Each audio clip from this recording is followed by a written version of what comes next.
Glad to meet you again here in our cozy corner. Tell me, have you ever caught yourself thinking, I'm not as young as I used to be?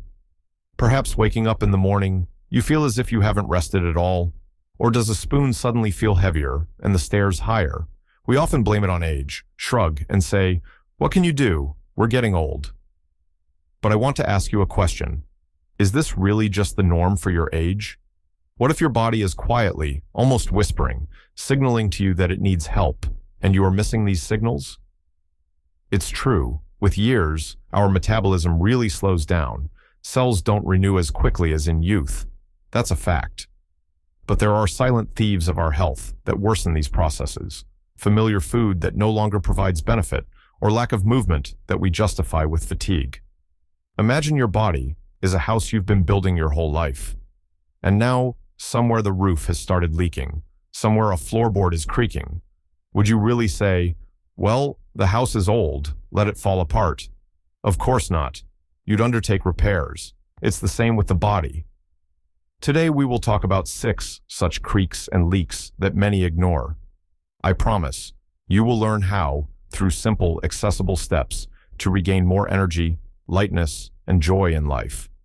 No complicated diets or exhausting workouts, just clear advice based on common sense and self-care. Stay with me until the end, and you will understand that age is not a sentence, but a new stage that can be filled with strength and well-being.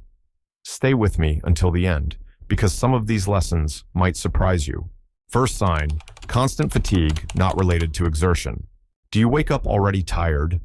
By lunchtime, your strength leaves you, and you just want to lie down, even though you seemingly haven't done anything special. This isn't just age-related. It might be a signal that your body isn't getting enough fuel or can't use it properly. Often the culprit is fast carbohydrates, white bread, pastries, sweets, sugary drinks. They give a sharp burst of energy, like a ride on a roller coaster, but it's followed by an equally sharp crash, leaving you worn out and even more tired. Let me tell you the story of Eleanor, who is 72. She always loved her garden, but for the past couple of years, working in it had become torture for her. After just an hour, she felt completely drained. Old age, my dear.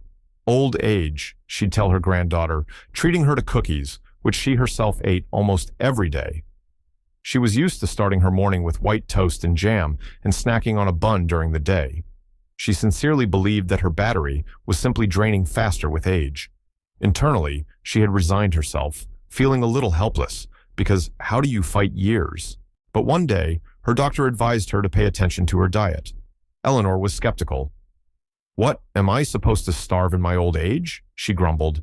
But she decided to try replacing her usual snacks, cookies and buns, with a handful of nuts, an apple, or plain natural yogurt without sugar. She replaced white bread with whole grain. At first, it felt unusual. Her hand still reached for sweets. She felt a slight discomfort, as if depriving herself of a small joy. But after just a couple of weeks, Eleanor noticed a difference. She started waking up more energetic in the morning, and most importantly, she could work in the garden for 2, sometimes even 3 hours straight, without feeling exhausted. Do you know why? By replacing fast carbohydrates with slow ones, whole grain products, fruits, nuts, she ensured a stable blood sugar level. Imagine not a roller coaster, but a smooth flow of a full river. That's how steadily energy started flowing into her body. She not only regained the joy of gardening, but also noticed that her mood improved and the constant drowsiness disappeared. Practical benefit for you. Try observing your diet. Maybe you also have too many sugar swings in your day. Replace at least one usual sweet snack with a fruit or a handful of almonds. It's a small step that can give you hours of extra energy and vigor. Isn't that worth trying? Second sign, morning stiffness and creaking in joints. Are you familiar with the feeling of needing to get going in the morning? When your joints feel rusted overnight and the first movements are difficult, accompanied by an unpleasant crunching sound? We often think, well, that's it. Arthritis has crept up. But it's not always about a serious diagnosis.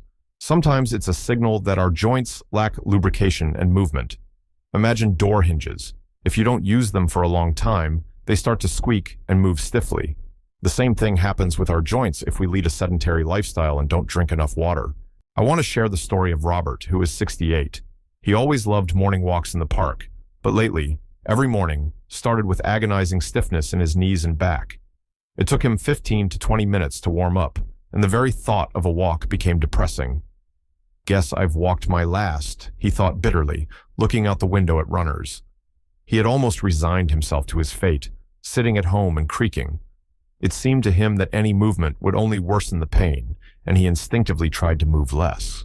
His daughter, noticing her father's depressed state, persuaded him to try a simple morning exercise routine, literally 5 to 10 minutes of gentle stretching and joint rotations still in bed. Robert initially waved it off. "What exercises? I can barely get up without pain." He felt a fear of movement, a fear of making things worse. But his daughter was persistent and showed him several very gentle exercises. She also reminded him of the importance of drinking enough water throughout the day because water is a natural lubricant for joints. Robert decided to give it a chance, albeit without much enthusiasm. He started doing the light warm-up every morning and tried to drink a couple of glasses of water more than usual. And what do you think? After a week, he noticed it was easier to get up. The creaking didn't completely disappear, but the stiffness significantly reduced. After another couple of weeks, he realized with surprise that he could go for his beloved morning walk again. Gentle movements and sufficient hydration worked like lubrication for those very rusted hinges. Synovial fluid started circulating better, the muscles around the joints strengthened slightly, supporting them. Robert felt not only physical relief, but also a huge psychological boost. He felt active and full of energy again. Practical benefit for you. You don't need to run a marathon right away. Start small. A few smooth stretches in the morning, even before getting out of bed. Do a few rotations of your wrists, ankles, shoulders. And don't forget to drink clean water throughout the day. Don't wait until you're thirsty. Your body will thank you with ease of movement. Remember, movement is life, even the smallest amount. If you're still watching this video and finding the information useful, write the number 2 in the comments or something nice if what I'm talking about is helpful to you, so I know you're listening. And if you haven't subscribed yet, now is the time to fix that. Subscribe and hit the bell icon so you don't miss any new videos. All right then, let's move on. Third sign, poor sleep. Difficulty falling asleep, frequent awakenings. I tossed and turned all night, didn't close an eye. I wake up at 3 in the morning and lie there until morning. Familiar complaints? Sleep problems are one of the most frequent complaints in mature age. And again, we nod. Age, insomnia is a companion of old age. But quality sleep is not a luxury, but a vital necessity for the body's recovery, for brain function, for good mood. Often our evening habits, without us even noticing, turn into saboteurs, stealing our sleep. Here's the story of Mary, who is 75. Nights became a real trial for her. She couldn't fall asleep for a long time, going over the day's events in her mind or worrying about the future. And if she did fall asleep, she'd wake up several times during the night and then couldn't get back to sleep for a long time. In the morning, she felt exhausted and irritable. Her evening ritual, a late dinner, often quite heavy, and then watching news or TV series until midnight. She thought TV helped her to distract and relax, not suspecting that the screen's bright light, on the contrary, interfered with the production of melatonin, the sleep hormone. She felt like a hostage to insomnia, tried sleeping pills, but they gave only a temporary effect in morning sluggishness. Her therapist advised her to change her evening habits. Mary was skeptical. What difference does it make when I watch TV? It was hard for her to give up her usual routine. It seemed boring. But tiredness and poor well-being took their toll, and she decided to try. Firstly, she started having dinner earlier, no later than 3 hours before sleep, and chose lighter food. Secondly, an hour before bed, she would turn off the TV and computer. Instead, she started reading a book in soft light or listening to calm music. Thirdly, she tried to go to bed and wake up at roughly the same time, even on weekends. The first few days were difficult. Her hand kept reaching for the remote. Thoughts still crowded her mind. But Mary persevered, and the miracle happened. After about a week and a half to 2 weeks, she noticed she was falling asleep faster. Night awakenings became less frequent and shorter. And in the morning, for the first time in a long time, she woke up feeling truly rested. What happened? She helped her internal clock, her circadian rhythm, to tune into the right rhythm. By removing bright light before bed, she allowed her body to produce melatonin. A light dinner didn't overload her digestive system at night. The sleep schedule stabilized the sleep-wake cycle. Mary not only slept better, but also noticed she had more energy during the day. Her memory improved, and her mood lifted. Practical benefit for you. Think about your evening rituals.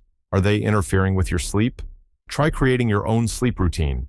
Dim lights, a warm bath, reading, calm music, an hour before bed. Put away gadgets. Even small changes can significantly improve the quality of your rest. Give yourself the luxury of full, restorative sleep. You deserve it. Fourth sign, digestion problems, bloating, heaviness after eating, constipation. Ate something wrong. My stomach feels like a drum. My intestines are lazy. If these phrases have become your frequent companions, don't rush to blame everything on an aging stomach. Yes, with years, the digestive system might work less actively, but constant discomfort is not normal. Often, we ourselves create problems with incorrect eating and habits. Imagine your intestines as a complex mechanism with a whole army of beneficial bacteria. If we feed it just anything, fatty, heavy, refined food, eat on the run, swallowing chunks, this mechanism starts to malfunction, and the army of beneficial bacteria dwindles. Listen to the story of David, who is 70. He always loved to eat well, but in recent years, every meal, especially when visiting or in a restaurant, ended with heaviness in his stomach, bloating, and sometimes heartburn. He started avoiding invitations, felt embarrassed by his condition. At home, he often ate convenience foods because he was too lazy to cook, ate quickly, hardly chewing. He thought his stomach had simply become fussy with age and carried bloating pills with him. Internally, he felt deprived because food no longer brought joy, but became a source of discomfort. During a routine visit, David complained about his problems. The doctor, in addition to the examination, asked him in detail about his diet and lifestyle. He advised David a few simple things. Firstly, add more fiber to his diet: vegetables, fruits, whole grain porridges, cereals. Fiber is like a broom for the intestines and food for beneficial bacteria. Secondly, eat slower and chew food thoroughly. Digestion starts in the mouth. Thirdly, drink enough water between meals. David was pessimistic. Vegetables, porridges, that's boring. He was used to rich flavors and quick fixes. Chewing seemed like a waste of time, but the discomfort was so strong that he decided to try. He started adding berries to his morning oatmeal, a salad of fresh vegetables for lunch, and stewed vegetables with the main dish for dinner. He forced himself to put his fork down after each bite to eat slower. At first, it was hard to adjust, but after just a week, he felt a difference. The heaviness after eating was gone. Bloating bothered him much less often. After a month, he realized with surprise that he had almost forgotten about his pills. What happened? Fiber, like a caring gardener, tidied up his intestines, improved peristalsis, intestinal contractions, and fed the beneficial microflora. Thorough chewing eased the stomach's work. His digestive system, having received the right tools and conditions, started working smoothly again, like a well-tuned orchestra. David not only got rid of discomfort, but also felt a surge of energy, as his body started absorbing nutrients from food better. Practical benefit for you. Listen to your stomach. Isn't it asking for help? Try adding just one extra vegetable or fruit to your diet per day. Try to eat mindfully, slowly, savoring the taste.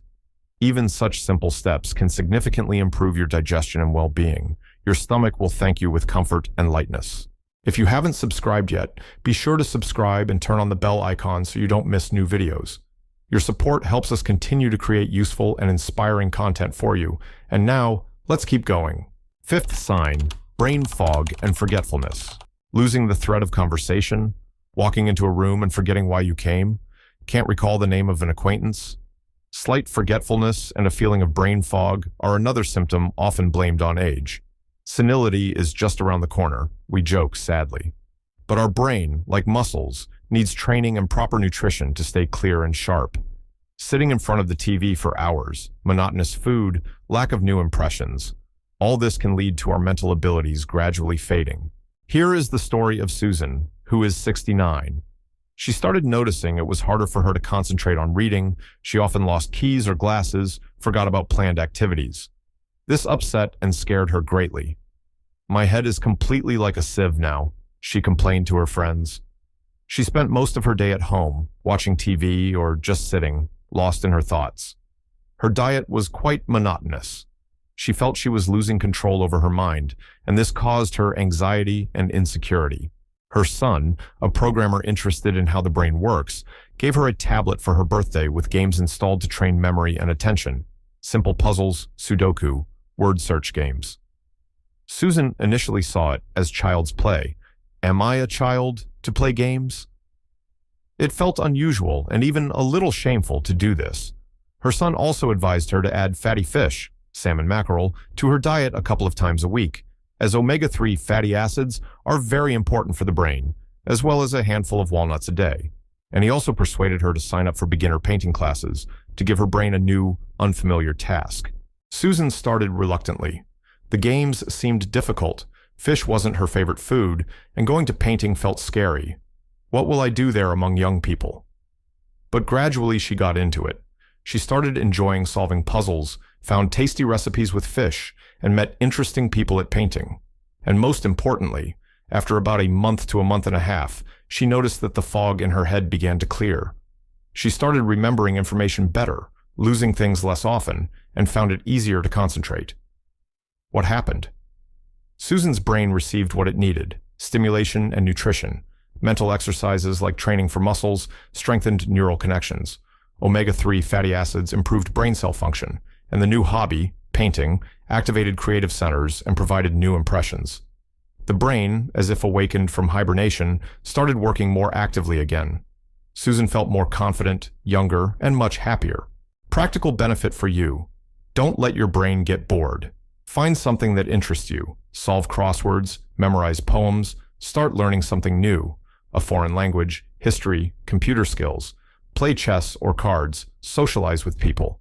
And don't forget food for thought: nuts, fatty fish, berries, green vegetables. Your clear mind is your wealth. Train it and nourish it properly. Sixth sign: unsteadiness and loss of balance. Have you noticed you're swaying a bit when walking, or that it's harder to stand on one leg while putting on shoes?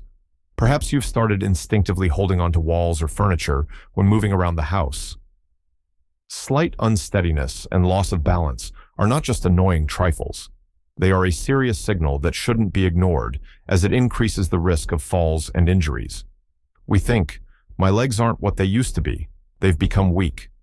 But it's not just about muscle strength. Our sense of balance is a complex system involving vision, the vestibular apparatus in the inner ear, and proprioception, the sense of the body's position in space. And this system can and should be maintained. Let me tell you about John, who is 77. He had always been quite active, but in the last year, he started feeling unsteady on his feet. A couple of times, he almost fell, stumbling on a flat surface. This scared him greatly.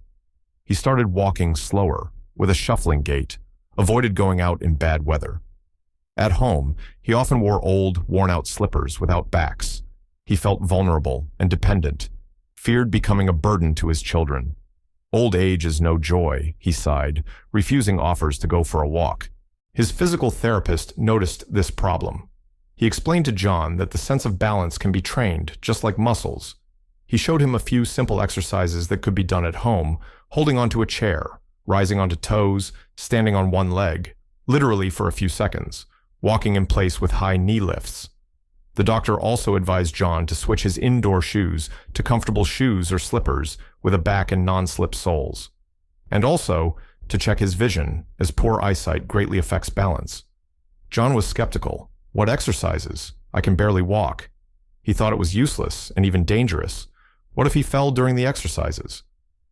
But the fear of falling was stronger, and John decided to try. He started doing the exercises for 5 to 10 minutes every day, at first holding onto the chair with both hands, then with one hand. He bought himself new comfortable indoor shoes. It turned out that his vision had indeed worsened slightly. He ordered new glasses. At first, the exercises were difficult. His leg muscles quickly got tired. But John was persistent. Through several weeks, he noticed he was walking more confidently. The swaying reduced. He could again stand calmly on one leg while putting on his shoes. What happened? The exercises strengthened his leg and ankle muscles, which are important for stability. They also woke up his proprioceptors, the sensors of body position. The right shoes provided better support, and correcting his vision improved spatial perception. His internal compass started working clearly again. John felt not only safer, but also much freer and more independent. He started going for walks again and even went on a trip with the senior club. Practical benefit for you. Pay attention to your gait and sense of balance. Don't ignore even slight unsteadiness. Try including a couple of simple balance exercises in your morning routine, always holding on to support. Wear comfortable, stable shoes indoors and outdoors. Regularly check your vision. These simple measures will help you stand firmly on your feet, maintaining activity and independence for many years. Your confident gait is your freedom. My dear friends, today we have discussed 6 signs that are often mistakenly taken for inevitable companions of age: fatigue, stiffness, poor sleep, stomach problems, brain fog, unsteadiness when walking. Perhaps you recognized yourself in some of the descriptions, but the main thing I wanted to convey to you today is, this is not a sentence. Your body is a wise system, and it is sending you signals. It's important to learn to hear them and respond correctly. Your vast life experience, your wisdom, these are your allies. You have lived a long, rich life, and you have every right to enjoy its golden years in good health and a clear mind. No need for revolutions. Start small, with one simple step we talked about today. Replace one habit with another, more useful one. Add a little movement or new food for thought. You will be surprised how quickly your body responds with gratitude. Remember, self-care is not selfishness. It is a necessity. Your health is a priceless gift that is largely in your hands, even now. Believe in your strength, listen to yourself, and act. Take care of yourself. You are worthy of it. Until next time,